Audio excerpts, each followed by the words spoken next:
Hey everyone, welcome to this video. If you want to transcribe your voice message on WhatsApp, then this video is for you. In today's video, I am going to show you how you can transcribe your voice message on WhatsApp. First of all, open your WhatsApp app from your phone. Now tap on this three dot here. Now open the settings by tap on settings. Now tap on these chats. From here, make sure that these settings or this option voice message transcript is enabled. Now open the chat, which one you want to transcribe. So I will tap and hold a little, then I will click on this three dot here, then just tap on this transcribe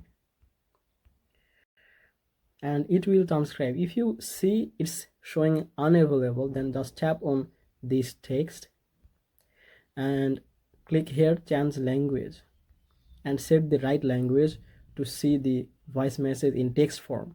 So this is an English voice message, so I'm just tapping on English and see the voice message is in the text form. And this is how you can easily transcribe your voice message on WhatsApp. If you think this video is helpful, please make sure to like this video and subscribe this channel. I will see you in the next video.